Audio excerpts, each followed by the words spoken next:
মাঝখানে যাওয়ার পর আরও যন্ত্রণা বাড়ে। বললো পেশেন্টের অবস্থা খুব খারাপ। 11 বছরের মাথায় এখন কাছে আরও সিরিয়াস হয়েছে, তখন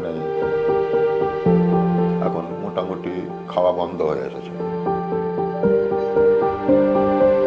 টনসিলে ব্যথা এসে গেছে, এটা দিচ্ছি সেটাও খাচ্ছে না, মোটামুটি ম্যানিয়া এসে গেছে। আমি খোকন চন্দ্র পোদ্দার, আমার ওয়াইফের একটা রোগ ধরা পড়েছে, এখন জানতে পারছি এটা ক্যান্সার। ওনার নাম দীপালি পোদ্দার। গত 10-12 বছর থেকে ব্যাপারটা জানতে পেরেছি। ওনার বয়স 50 ওভার।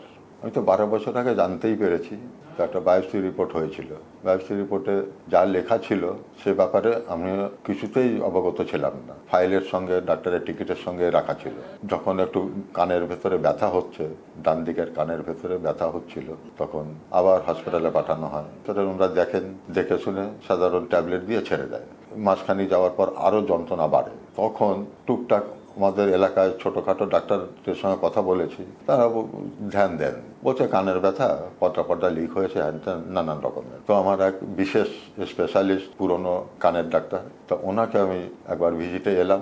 আসার পর উনি দেখাশোনা করে কানের পাশে একটা ফুসকুড়ি মোটামুটি উপরে উঠে এসেছে, পেছন দিকে বোঝা যাচ্ছে কিছু একটা আছে, টিউমারের মতন ছোট্ট, যেটা হাত দিলে বোঝা যায়। তো এটা দেখালাম, ব্যথা হচ্ছিল বলে। তো উনি দেখে শুনে, আমি আগের সার্টিফিকেটগুলো দেখালাম, সেই রিপোর্টগুলো দেখালাম। তো উনি দেখে পেশেন্টকে কিছু বলেনি, আমাকে আলাদা করে ডেকে নিয়ে বললো পেশেন্টের অবস্থা খুব খারাপ, পেশেন্টের তো ক্যান্সার হয়ে গেছে। আমরা স্যার ক্যান্সার আমরা তো জানতে পারিনি। বলে এই তো যে রিপোর্টে লেখা আছে, মার্ক করে দিলেন সঙ্গে সঙ্গে। কি করা যাবে স্যার? আমাকে পাঠালেন কলকাতায় ওনারই বন্ধু এক কোনো ডাক্তারের কাছে। তো ওনার কাছে আসার পর উনি বললেন যে এটা পুরো ফুল চেক আপ করে দেখতে হবে কি অবস্থা আছে। তাহলে কোথায় যাব?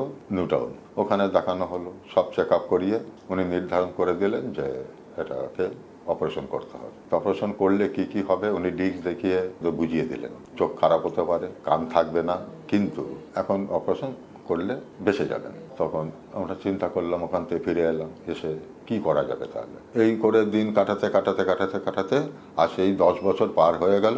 11 বছরের মাথায় এখন কাছে আরও সিরিয়াস হয়েছে, তখন এই কল্যাণে গাই ওনারাও এই চেক আপ করিয়ে আমাকে ফাইনাল ডিসিশন দিয়ে দিলেন যে পেশেন্টের অবস্থা খুব ভালো নয়, তবে অপারেশন আমরা করতে চাই না, কিন্তু যদি আপনারা বলেন করতে পারি, কিন্তু রিস্ক আছে। তারপরে এর মধ্যে জানতে আমার ওয়াইফ নিজে আপনাদেরই ফেসবুকে কোনো ভিডিও ছিল না, জাস্ট একটা ছবিতে নম্বর দেওয়া ছিল, তো ওটা আমাকে দেখায়। ওটা দেখার পর আমি যোগাযোগ করি।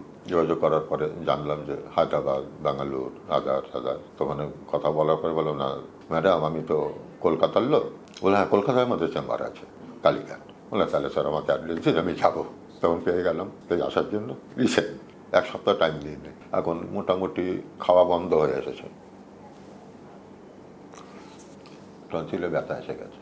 এখন খাওয়া অনেক কমে গেছে, যেটা দিচ্ছি সেটাও খাচ্ছে না, মোটামুটি ম্যানিয়া এসে গেছে।